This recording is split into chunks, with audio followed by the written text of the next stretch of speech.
வணக்கம். நீங்கள் கேட்டுக்கொண்டிருப்பது பிரேம் அன்மோல் ஹோதா. ஹாய் வாணி. நான் உங்கள் தொகுப்பாளர் வாணி. கடந்த எபிசோடில் ராஷிலின் கடந்த காலத்தை தெரிந்து கொள்ள பராக் இந்தியாவிற்கு வந்திருப்பதைக் கண்டோம். ஆனால் கசப்பான உண்மையை கேட்ட பிறகு பராக்கின் உற்சாகம் எங்காவது மறைந்துவிடுமோ என்று அல்காமேம் பயப்படுகிறார். இன்று அனைத்தையும் தலைகீழாக மாற்றிய அந்த தீர்க்கமான உரையாடலை நீங்கள் கேட்பீர்கள். பராக் தனது ஆவணியை மறைக்க முடியாதபோது அல்காமேம் ராஷில் வீட்டை விட்டு ஓடியது முதல் அவள் அனுபவித்த கொடுமைகள் வரை அனைத்து உண்மைகளையும் விரிவாக கூறினார். பராக்கின் எதிர்வினை ஆச்சரியமாக இருந்தது. பராக்கின் ஆழ்ந்த அனுதாபம். பராக் எழளவும் பதற்றமடையவில்லை. அவர், ராஷிலுக்கு நடந்தது மிகவும் சோகமானது. அவள் மீது எனக்கு ஆழ்ந்த அனுதாபம் உள்ளது என்று கூறினார். பராக்கின் ரகசிய கடந்த காலம். ஆனால் அப்போது பராக் ஒரு புதிய ரகசியத்தை வெளிப்படுத்தினார். எனக்கும் ஒரு கடந்த காலம் உள்ளது. அது எனக்கு ஒரு கனவாக தெரிகிறது. நானும் அதை மறக்க முயற்சி செய்துதான் வாழ்ந்து கொண்டிருக்கிறேன். கதை திரும்பியது. இப்போது பிரச்சனை ராஷிலின் ஈர்ப்பு அல்ல, மாறாக பராக்கின் அறியப்படாத கடந்த காலம். பராக் ராஷிலை லாங் டிரைவிற்கு அழைத்துச் சென்று அனைத்தையும் தெளிவாகச் சொல்வதாக கூறினார்.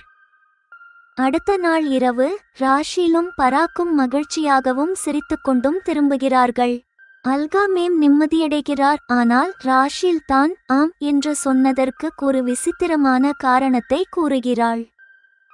ராஷில் கூறுகிறாள், பராக் நம்புகிறான் தனக்கும் ஒரு கெட்ட கடந்த காலம் இருப்பதால் ராஷிலின் கடந்த காலத்தை பற்றி அவன் கொண்டிருந்த குற்ற உணர்வு குறைந்திருப்பதாக. பராக் தன்னை ஒரு கரையற்ற பெண்ணை திருமணம் செய்து கொள்ள தகுதியற்றவனாக கருதுகிறான். பராக்கின் அந்த கடந்த காலம் என்ன? ராஷில் உறுதியாக கூறுகிறாள். ஒருமுறை தடுமாறிய பிறகு, இப்போது பராக்கும் நானும் ஒருவருக்காகவே ஒருவர் பிறந்ததாக நான் நினைக்கிறேன். இப்போது அல்காமேம் ராஷிலும் பராக்கும் ஒரு மாத காலம் இந்தியா முழுவதும் பயணம் செய்ய வேண்டும் என்று விரும்புகிறார். இதனால் அவர்களின் எதிர்கால வாழ்க்கையில் எந்த முரண்பாடும் ஏற்பட வாய்ப்பிருக்காது. அடுத்த எபிசோடில் ஜலந்தருக்கு அல்காமேம் செல்வதன் பின்னணியிலுள்ள இறுதி நோக்கத்தை நீங்கள் அறிந்து கொள்வீர்கள். ரகசிய கடந்த காலங்கள், சுய குற்ற உணர்வு மற்றும் இரண்டு உடைந்த இதயங்களின் அபூர்வ சங்கமம். பிரேம் அன்மோல் ஹோதா. ஹாய் வாணி இல் நீங்கள் கேட்கவிருப்பது எபிசோட் 30. பராக்கின் ரகசிய கடந்த காலமும் ராஷிலின் உறுதியான சம்மதமும்.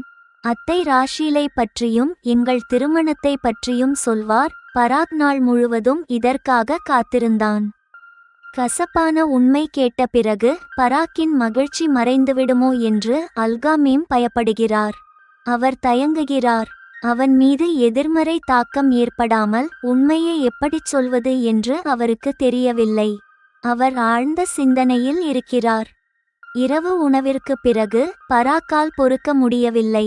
அவன் அத்தையின் படுக்கையறைக்கு வந்து நேரடியாக விஷயத்தை கேட்டான். அத்தை, நாள் முழுவதும் கடந்துவிட்டது. நீங்கள் எனக்கு ராஷிலை அறிமுகப்படுத்தவில்லை, அவளை பற்றி சொல்லவும் இல்லை என்று பராக் ஒரு புகாரைப் போல கூறினான். அவனது அவசரம் வெளிப்படையாக தெரிந்தது. இனி மேமிடம் வேறு வழியில்லை பராக். இந்த திருமணத்தில் ஒரு தடை இருக்கலாம். முதலில் அதை பற்றி நீ என்ன நினைக்கிறாய் என்பதை நான் தெரிந்து கொள்ள வேண்டும் என்று அவர் தயக்கத்துடன் கூறினார். என்ன தடை? எதை பற்றி? அத்தை, தயவுசெய்து தெளிவாக சொல்லுங்கள். பராக் இன்னும் அதிக கவலையடைந்தான். அப்போது மேம் ராஷில் வீட்டை விட்டு ஓடியது முதல் அவள் அனுபவித்த கொடுமைகள் வரை அனைத்து விஷயங்களையும் பராக்கிற்கு விரிவாக கூறினார். கேட்கும்போது பராக்கின் முகத்தில் பலவிதமான பாவங்கள் வந்து சென்றன. அவன் மௌனமாக அனைத்தையும் கேட்டான். அல்காமேம் சொல்லி முடித்த பிறகு அமைதியானார். அத்தை, ராஷில் உங்களிடம் எப்போது வந்தாள் என்று பராக் தீவிரமாக கேட்டான். இந்த கேள்வியிலிருந்து அல்காவுக்கு உடனே புரிந்தது, பராக் எள்ளளவும் ஆவேசப்படவில்லை என்று. பராக்கின் மீதான தாக்கம்தான் பயந்ததைப் போல எதிர்மறையாக இல்லை என்று அவர் நம்பினார். அவர் அமைதியாகவும் நிதானமாகவும் ராஷீலை ஸ்டேஷனில் பார்த்தது முதல் இதுவரை ராஷீலிடம் ஏற்பட்டுள்ள மாற்றங்கள் வரை அனைத்தையும் விரிவாக கூறினார். அத்தை, நீங்கள் எனக்காக மிகவும் நல்ல காரியம் செய்திருக்கிறீர்கள். வாழ்நாள் முழுவதும் உங்களுக்கு கடமைப்பட்டிருப்பேன். ராஷீலுக்கு நடந்தது மிகவும் சோகமான விஷயம். அவள் மீது எனக்கு ஆழ்ந்த அனுதாபம் உள்ளது. அதை ஒரு கனவாக மறந்து விடுவதே அனைவருக்கும் நல்லது. எனக்கும் ஒரு கடந்த காலம் உள்ளது, அது எனக்கு ஒரு கனவாக தெரிகிறது. நானும் அதை மறக்க முயற்சி செய்துதான் வாழ்ந்து கொண்டிருக்கிறேன். இப்போது ராஷீலை பற்றி கேட்கும்போது அது எனக்கு ஞாபகம் வந்தது என்று பராக் கூறினான். அல்காவுக்கு இது கேட்கச் சற்று சங்கடமாக இருந்தது. பராக்கின் கடந்த காலம் என்ன, அதை பற்றி தனக்கு சிறு துப்பும் இல்லையா? பராக், அது என்ன என்று அவர் ஆவலுடன் கேட்டார். அத்தை, நான் இதை உங்களிடம் சொல்ல முடியாது என்று பராக் தலை குனிந்தான். ராஷீல் தனது கடந்த காலத்தை உன்னிடம் சொல்லுமாறு கேட்டுக்கொண்டாள். நான் உன்னிடம் சொன்னேன். எனவே ராஷீலுக்கும் உன் கடந்த காலத்தை பற்றி தெரிவதுதான் தர்மம். அவளை இருட்டில் வைத்திருப்பது அவளை மீண்டும் கொடுமைப்படுத்துவதற்குச் சமம். என் அன்புக்குரிய மகளுக்கு அப்படி நடப்பதை நான் ஒருபோதும் ஏற்க மாட்டேன் என்று அல்காமேமின் முகத்தில் கவலை தெளிவாக தெரிந்தது. ஆம் அத்தை, நான் உங்கள் உணர்வை புரிந்து கொள்கிறேன். திருமணத்திற்கு முன்பே அவளுக்கும் என் கடந்த காலத்தை பற்றி தெரியும் உரிமை உள்ளது என்று நானும் கருதுகிறேன். அது தெரிந்த பிறகு அவள் என்னை ஏற்கலாம் அல்லது நிராகரிக்கலாம்.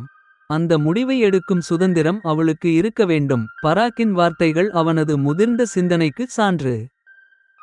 முதலில் ராஷீலின் கடந்த காலத்தை கேட்ட பிறகு பராக் அவளை ஏற்பாரா இல்லையா என்பது பிரச்சனையாக தெரிந்தது.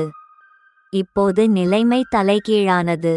இப்போது கேள்வி என்னவென்றால், பராக்கை பற்றி தெரிந்த பிறகு ராஷீல் அவனை ஏற்பாளா இல்லையா என்று. நீ என்னிடம் சொல்லாதபோது ராஷீலுக்கு உன் கடந்த காலத்தை பற்றி எப்படி தெரியும் என்று மேம் யோசித்தபடி கேட்டார்.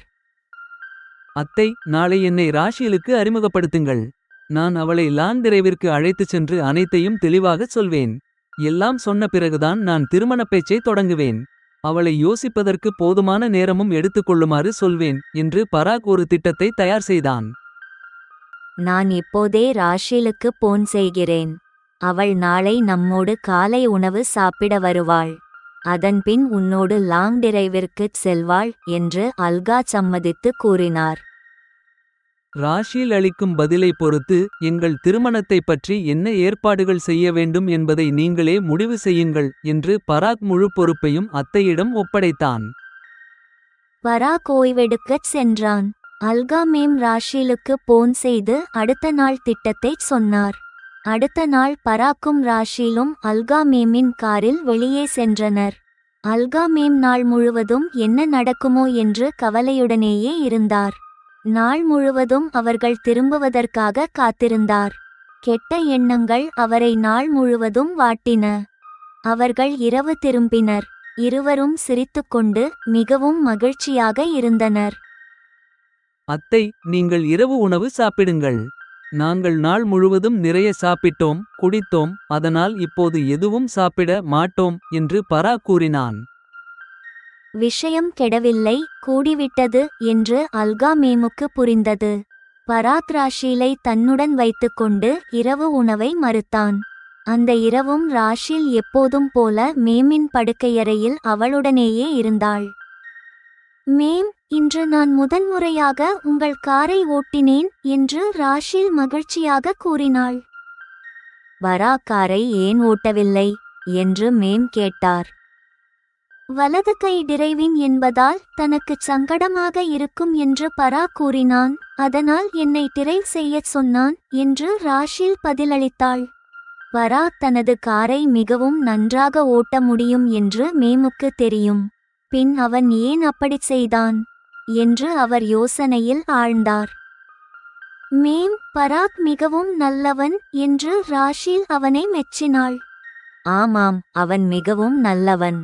உன் கடந்த காலத்தை பற்றி கேட்ட பிறகு அவன் என்னிடம் சொன்னான், எனக்கும் அப்படியொரு கெட்ட கடந்த காலம் உள்ளது என்று. அவன் உன்னிடம் தனது கடந்த காலத்தைச் சொன்னானா இல்லையா என்று அல்கா மேம் அசல் விஷயத்திற்கு வந்தார். அவன் எனக்கு எல்லாம் சொல்லிவிட்டான். திருமணத்திற்கு முன்மொழியும்போது என்னிடம் நன்றாக யோசித்து பதில் சொல்லுமாறு சொன்னான் என்று ராஷில் நிதானமாக கூறினாள். அவனது முன்மொழிவுக்கு உனக்கு ஏதேனும் ஆட்சேபனை உள்ளதா என்று அல்காமேம் அவள் வாயிலிருந்தே தெளிவாக கேட்க விரும்பினார். அவன் எனக்கு சரியான ஜோடி. எனக்கு நடந்தது ஒரு கசப்பான அனுபவம், ஆனால் அதில் ஒரு நன்மையும் உள்ளது என்று அவன் என் கடந்த காலத்தை பற்றி சொன்னான் என்று ராஷில் கூறினாள்.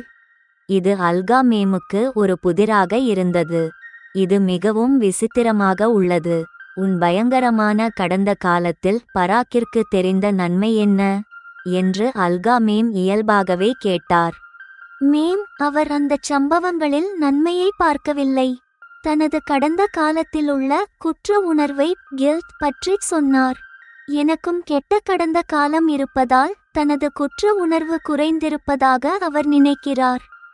அவர் ஒரு உத்தமமான பெண்ணை திருமணம் செய்திருந்தால் அது அந்த பெண்ணிற்கு செய்யும் அநீதி என்று அவர் நினைக்கிறார். நான் முற்றிலும் அப்பாவியான பெண் இல்லை என்பதால் என்னை திருமணம் செய்து கொள்வது பராக்கின் குற்ற உணர்வை குறைக்கிறது. பராக் தன்னை கரையற்றவனாக கருதவில்லை, அதனால் கரையற்ற பெண்ணை திருமணம் செய்து கொள்ளும் தகுதி தனக்கில்லை என்று நினைக்கிறான் என்று ராஷில் பதிலளித்தாள். ராஷிலும் பராக்கின் கடந்த காலத்தை பற்றி வெறும் குறிப்புகளை மட்டுமே தருகிறாள். தெளிவாகச் சொல்லவில்லை. அதுவும் ஒரு வகையில் நல்லதுதான் என்று மேம் நினைத்தார். அவர்களின் விஷயங்கள் அவர்களுக்கிடையே இருப்பது நல்லது. நீ பராக்கின் முன்மொழிவை ஏற்றுக்கொள்கிறாயா என்று மேம் மீண்டும் கேட்டார். கடந்த காலத்தில் ஒருமுறை முன்மொழிவை நிராகரித்து நான் ஏற்கனவே பெரிய சிக்கலில் சிக்கிக்கொண்டேன். இப்போது மீண்டும் அப்படிப்பட்ட தவறை செய்ய மாட்டேன். நான் அவரது முன்மொழிவை ஏற்றுக்கொள்கிறேன். தடுமாறிய பிறகு இப்போது எனக்கு புரிந்தது, பராக்கும் நானும் ஒருவருக்காகவே பிறந்தோம் என்று ராஷில் உறுதியாக பதிலளித்தாள். அப்படியானால் இது நம் அனைவருக்கும் மிகவும் மகிழ்ச்சியான விஷயம். பராக் 1 மாத காலம் இந்தியா வந்துள்ளான். நீங்கள் இருவரும் சேர்ந்து இந்திய பயணம் மேற்கொள்ள வேண்டும் என்று நான் விரும்புகிறேன். இந்த நேரத்தை முழுமையாக அனுபவியுங்கள். உங்களிடையே நல்ல புரிதல் மற்றும் அன்பை வளர்த்து கொள்ளுங்கள். இதன் மூலம் எதிர்காலத்தில் எந்த முரண்பாட்டிற்கும் இடமிருக்காது என்று அல்காமேம் அவர்களின் திருமண பந்தம் எப்போதுமே பலமாக இருக்க வேண்டுமென விரும்பினார். பராக்கும் ராஷிலும் அடுத்த 2 நாட்களில் அனைத்து ஏற்பாடுகளையும் செய்து கொண்டனர். பிறகு அவர்கள் இந்திய பயணத்திற்கு புறப்பட்டனர். 1 வாரம் கழித்து அல்காமேம் ஜலந்தருக்கு புறப்பட்டார். ஜெமினியின் அலச்சல் மற்றும் வழங்கல் குறிப்புகள். அன்பு நேயர்களே, எபிசோட் 30 அற்புதமான தைரியத்தையும் மற்றும் நைட்டிக்கத்தையும் வெளிப்படுத்தியது. அல்காமேமின் பயம் ஆதாரமற்றது என்று நிரூபணமானது. பராக் ராஷிலின் வேதனையான கடந்த காலத்தை ஏற்றுக்கொண்டதோடு தனது சொந்த குற்றமிக்க கடந்த காலத்தையும் வெளிப்படுத்தினான். இந்தச் சங்கமம் விதியின் அடையாளம் அல்ல, 2 உடைந்த ஆனால் நேர்மையான இதயங்களின் முதிர்ந்த ஏற்பின் அடையாளம். எபிசோட் 30 பவர் மற்றும் கதையின் வளர்ச்சி. பராக்கின் அசாதாரண ஆளுமை. ராஷிலின் கடந்த காலத்தை கனவாக மறக்க வேண்டும் என்று பராக் கூறுவது அவனது உண்மையான அன்பையும் மற்றும் ஆழ்ந்த அனுதாபத்தையும் காட்டுகிறது. ராஷிலை திருமணம் செய்து கொள்வதால் தனது குற்ற உணர்வு குறையும் என்று பராக் கருதுவது இது ஒரு சிக்கலான மனோரீதியான திருப்பம். இது அவர்களின் சங்கமம் இருவரின் குறைகளையும் சரிசெய்து கொள்ளும் ஒரு ஆறுதல் என்று காட்டுகிறது. ராஷிலின் உறுதி மற்றும் ஈர்ப்பு. நான் மீண்டும் தப்பு செய்ய மாட்டேன் என்று ராஷில் கூறுவது அவளது விவேகமான முடிவை காட்டுகிறது. இது இப்போது வெறும் காதல் மட்டுமல்ல, பாதுகாப்பான எதிர்காலம் மற்றும் நல்லிணக்கத்திற்காக எடுக்கப்பட்ட முடிவு. முன்னுள்ள வழி. பராக்கும் ராஷிலும் இந்திய பயணம் மேற்கொள்வது கதையில் காதல் கோணத்தை நிலைநிறுத்துகிறது மற்றும் அல்காமேமுக்கு வாணி மீது கவனம் செலுத்தும் வாய்ப்பை வழங்குகிறது. அல்காமேம் ஜலந்தருக்குச் செல்வது ராஷிலின் பெற்றோரை சம்மதிக்க வைக்கும் அல்லது தகவல் கொடுக்கும் இறுதி பொறுப்பை குறிக்கிறது. எபிசோட் 30 நிறைவுற்றது. கதை தொடரும்.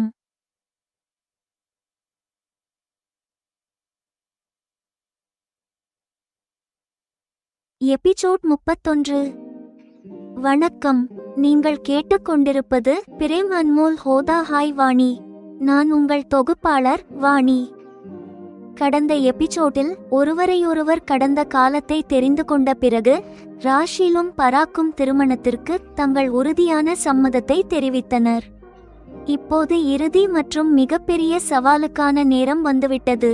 ராஷிலின் கூட்டு குடும்பத்தினரிடம் உண்மையை சொல்லி அவர்களின் கௌரவத்தை மீண்டும் நிலைநாட்ட வேண்டும். நீங்கள் கேட்கப் போவது அல்கா மேமின் படையெடுப்பு வருகை. ஜலந்தரில் உள்ள ஏதேனும் ஒரு ஹோட்டலில் தங்குவதற்கு பதிலாக மேம் நேரடியாக ஹர்பஜனின் வீட்டிற்கு படையெடுக்க சென்று சிரிக்கிறார். இனி நாம் சம்பந்திகளாக போகிறோம்.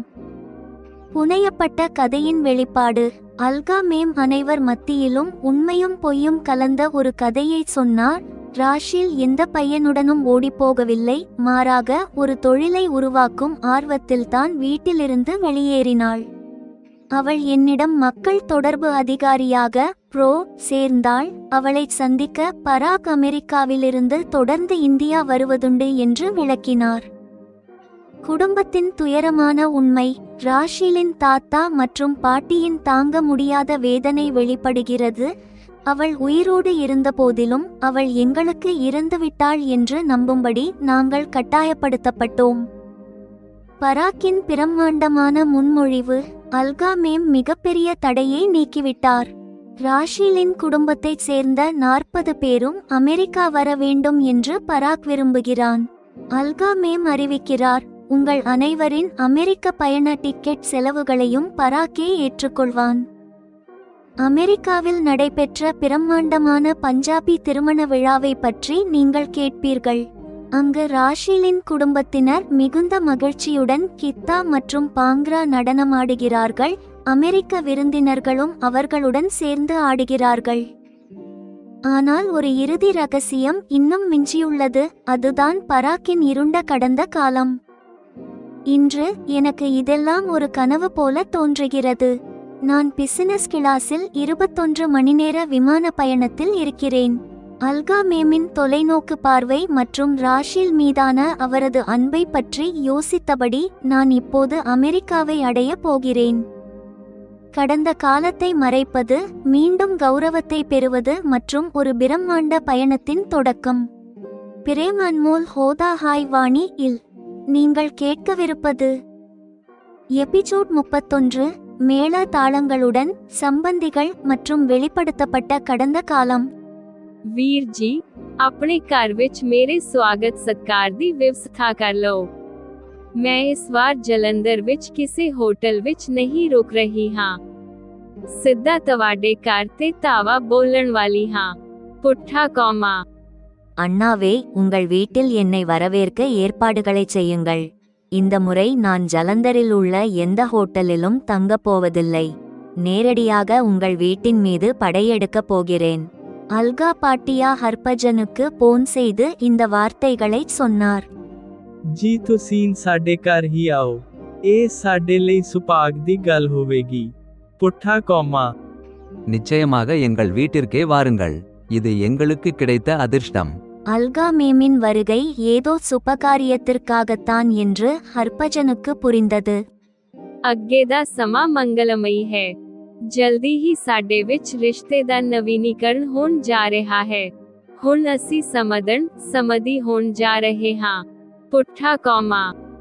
வரவிருக்கும் காலம் மிகவும் மங்களகரமானது. விரைவில் நம்மிடையேயான உறவு புதுப்பிக்கப்பட போகிறது.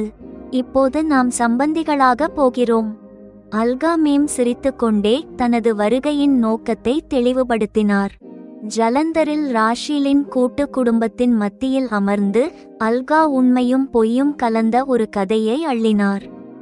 அதன் சாராம்சம், ராஷில் பாரம்பரிய பஞ்சாபி சீக்கிய பெண்ணாக இருக்க விரும்பவில்லை. அமெரிக்க வரனை அவள் நிராகரித்தது போல தெரிந்தாலும் மறைமுகமாக அவள் அமெரிக்க சமூகம் போன்ற நவீன பெண்ணாக இருக்க விரும்பினாள். அதனால்தான் நேரடியாக என்னிடம் வந்தாள். எனது நிறுவனத்தில் ஆக பணிபுரிய தொடங்கினாள். எனது மருமகன் பராக்குடன் தொடர்ந்து தொடர்பில் இருந்தாள். அவர்கள் இப்போது திருமணம் செய்து கொள்ள முடிவு செய்துள்ளனர். அல்கா, ਇਹ ਬਹੁਤ ਚੰਗੀ ਗੱਲ ਹੈ ਕਿ ਰਾਸ਼ੀਲ ਤੁਹਾਡੇ ਨਾਲ ਰਹੀ ਹੈ। ਸਾਡੀ ਇਹ ਪੀੜਾ ਤੁਸੀਂ ਸਮਝ ਸਕਦਾ ਹਾਂ। ਪੁੱਠਾ ਕੋਮਾ।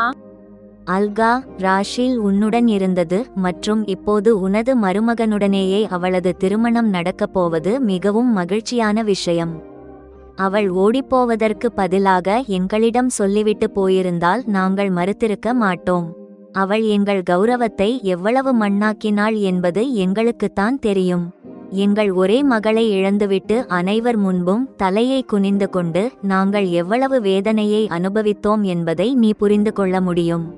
அல்கா மேம் அந்த குடும்பத்தின் கஷ்டத்தை புரிந்து கொண்டு இவ்வாறு கூறினார். உங்கள் வசதிக்கேற்ப சீர்வரிசைகளை செய்யுங்கள். உங்கள் குடும்பத்தைச் சேர்ந்த 40 பேரின் அமெரிக்க பயண டிக்கெட்டுகளையும் பராக்கே முன்பதிவு செய்வான். இவ்வாறு ராஷிலின் இருண்ட கடந்த காலம் மறைக்கப்பட்டது. அந்த குடும்பம் தனது கௌரவத்தை மீண்டும் பெற்றது. அமெரிக்காவில் கோலாகலமாக திருமணம் நடந்தது. ராஷில் குடும்பத்தினர் மிகுந்த உற்சாகத்துடன் பாங்க்ரா நடனமாடினர். மேம், உங்களுக்கு நான் மனமார்ந்த நன்றிகளை தெரிவித்துக் கொள்கிறேன்.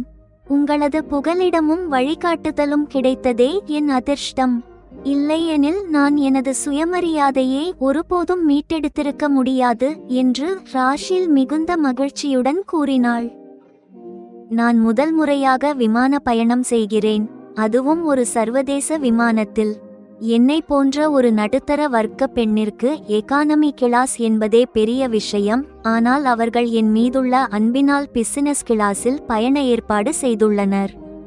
மேகங்கள், கடல்கள் மற்றும் மலைகளுக்கு மேலே 21 மணி நேர பயணம். எனது கற்பனைகளும் விமானத்தைப் போலவே வானில் பறக்கின்றன. அல்கா மேம் ஒரு அற்புதமான பாதுகாவலரைப் போல தெரிகிறார். வெறும் எதிர்காலத்தை பற்றி பேசுவது மட்டுமல்லாமல் ஒரு தொலைநோக்கு சிந்தனையாளரைப் போல திட்டமிட்டு அதை செயல்படுத்துகிறார். ராஷில் தனது குடும்பத்தை சந்திக்கும் முன்பே அவளுக்கு கௌரவம் கிடைக்கச் செய்தார். பராக்கின் ஒருதலை காதலை இருவருக்கும் இடையிலான அன்பாக மாற்றினார். நான் இப்போது பூமிக்கு 10 கிலோமீட்டர் உயரத்தில் விமானத்தில் வசதியாக அமர்ந்திருக்கிறேன். ஜெமினியின் அலைச்சல். எபிசோட் 31. அல்கா மேமின் மனிதாபிமானத்திற்கு ஒரு சான்று. அவர் ராஷிலின் கௌரவத்தை மீட்டெடுத்தது மட்டுமல்லாமல் ஒரு குடும்பத்தின் துயரத்தை மகிழ்ச்சியாக மாற்றினார். இந்த அத்தியாயம் அல்கா மேமின் வாழ்க்கை தத்துவத்தை விளக்குகிறது. எபிசோட் 31 நிறைவுற்றது. கதை தொடரும்.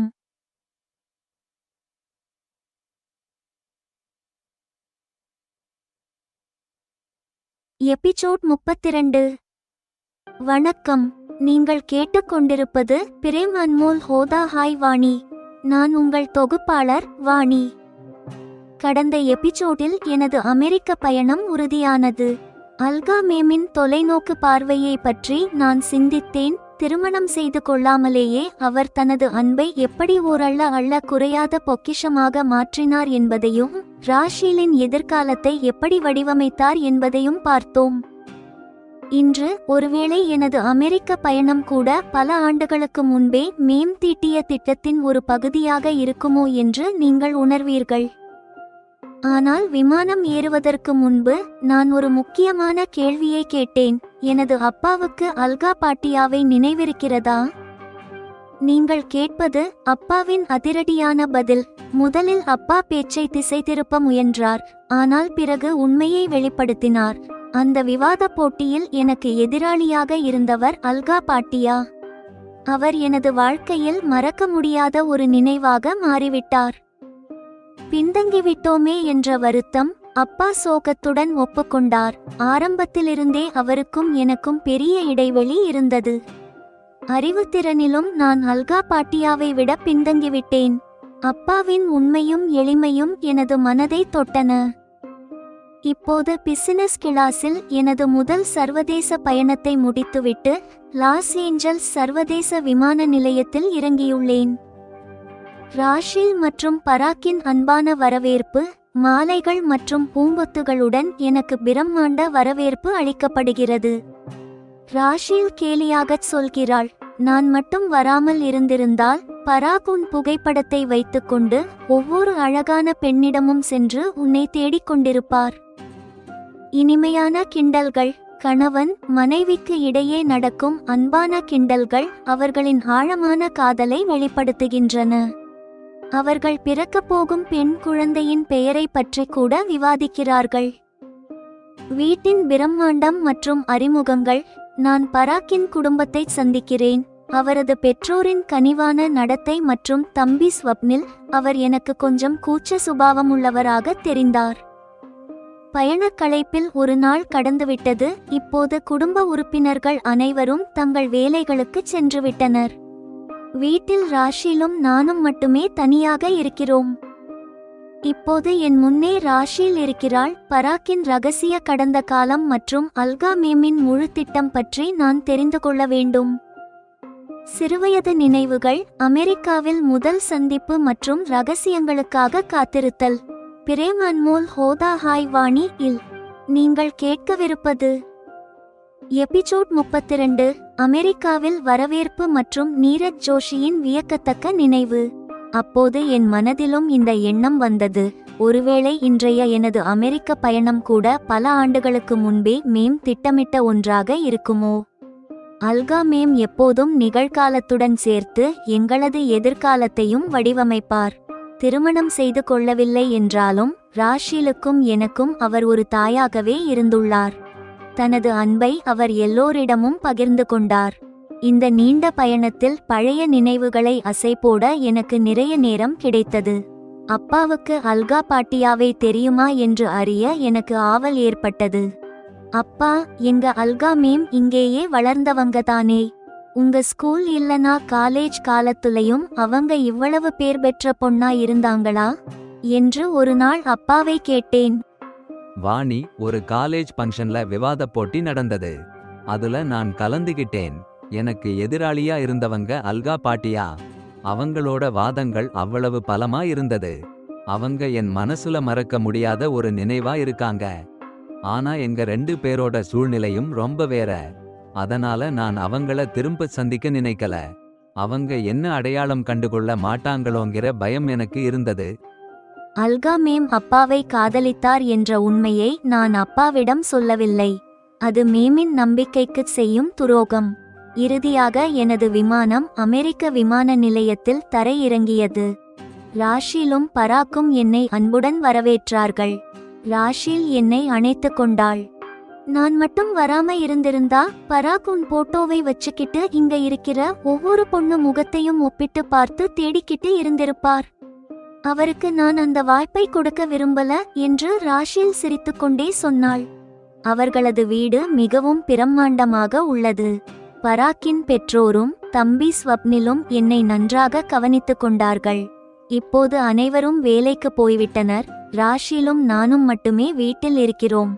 நான் இந்த தருணத்திற்காகத்தான் காத்திருந்தேன். ஜெமினியின் அலைச்சல். எபிசோட் 32 வாணியின் தந்தையின் நேர்மையையும் சுயமரியாதையையும் காட்டுகிறது. ராஷில் மற்றும் பராக்கின் இனிமையான கிண்டல்கள் அவர்களின் பந்தத்தை உறுதிப்படுத்துகின்றன. ஸ்வப்னில் என்ற புதிய கதாபாத்திரம் கதையில் ஒரு மாற்றத்தை சுட்டிக்காட்டுகிறது. எபிசோட் 32 நிறைவுற்றது. கதை தொடரும்.